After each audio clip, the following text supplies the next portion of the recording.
মিয়ানমারে আবারও শুরু হয়েছে তীব্র সংঘর্ষ। সামরিক জান্তা বিরোধী দুইটি সশস্ত্র গোষ্ঠী চীন ন্যাশনাল ডিফেন্স ফোর্স এবং ফিনল্যান্ড ডিফেন্স ফোর্সের মধ্যে এই সংঘর্ষ শুরু হয়েছে দেশটির চীন রাজ্যের কিছু গুরুত্বপূর্ণ এলাকা দখল নিয়ে।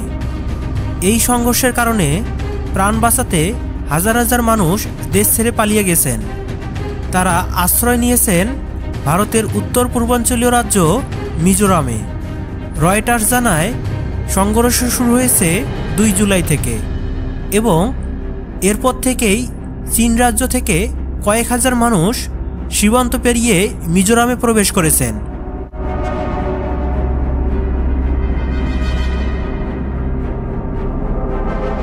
রয়টার্সকে দেওয়া এক সাক্ষাৎকারে ভারতের এক জ্যেষ্ঠ নিরাপত্তা কর্মকর্তা বলেন, সীমান্তে উত্তেজনা বৃদ্ধি পেয়েছে এবং চীন রাজ্য থেকে ব্যাপকভাবে শরণার্থী প্রবেশ করেছেন।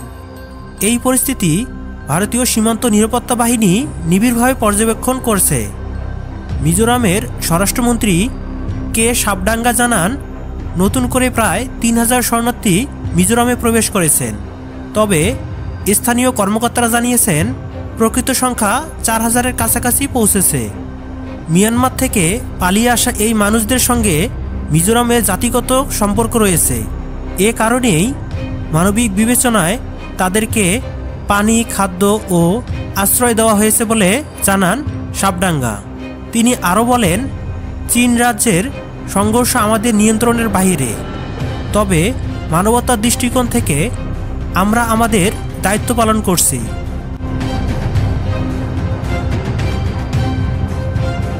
2021 সালের ফেব্রুয়ারিতে মিয়ানমারের সামরিক গণঅভ্যুত্থানের পর থেকেই দেশটিতে অস্থিরতা বেড়েই চলছে।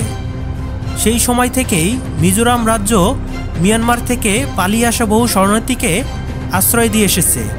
রয়টার্স জানিয়েছে, এই ঘটনায় মিয়ানমারের সামরিক সরকারের সঙ্গে যোগাযোগের চেষ্টা করা হলেও তারা কোনো মন্তব্য করেনি।